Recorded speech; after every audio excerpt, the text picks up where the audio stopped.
So ayun mga idol, kamusta kayo? At ito, usapang basketball muna tayo. Pag-usapan lang po natin tong crucial game ng Barkada versus Banderahan. Nakasama po tayo ngayon dyan. So napakagandang laban po yan guys. At may diskusyonan pa sa management.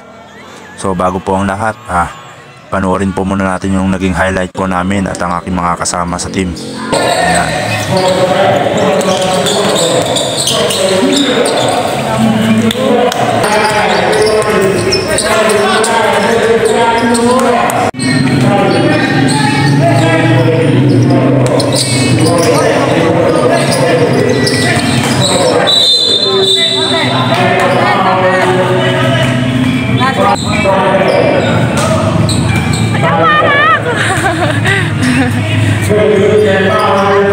Yun!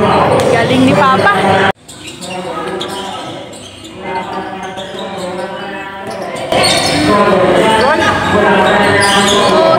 Nice one!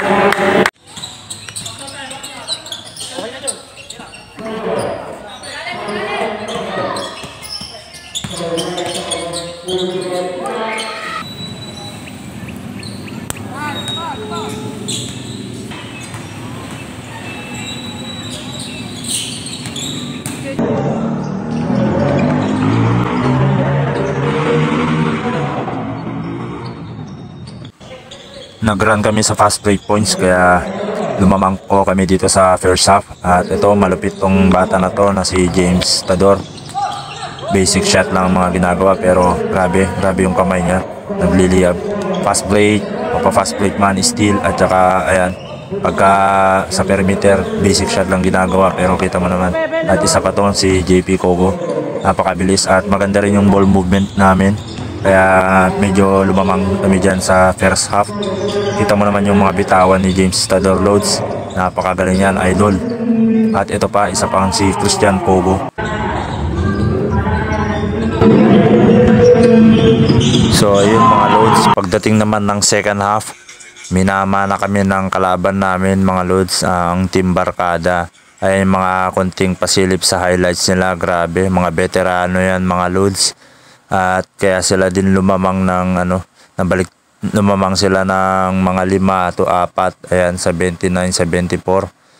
Nabaliktad ng sitwasyon dahil shooter dito mga Loads, kaya agad-agad naman kami bumawi. Ayun si Bernabe at si Stador sa fast break points at may kumanada rin tayo ng 3-point shot dyan. Pero lamang pa rin ang kalaban dyan mga Loads kasi sumasabay din sila sa 3-point shot.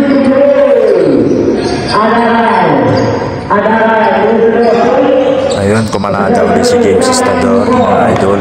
At palitan lang din po kami ng score ng kalaban dyan mga idol, pero lamang pa rin po sila.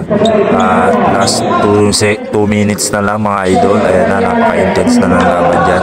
Dyan sa free throw ko na yan, lamang pa sila ng siyam. Kaya buti na lang na ipasok yung free throw at 3-point shot ni James Stador with basket count. At ayan, steal ni Bernabe.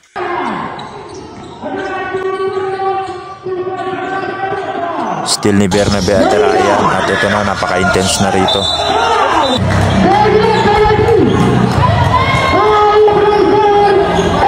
Overtime!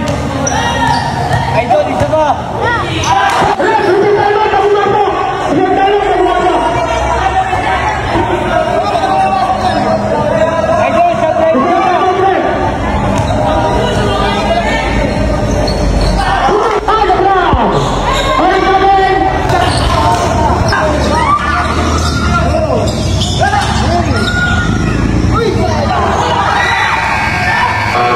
Yung last shot pero wala ng oras kaya sa amin ang panalo.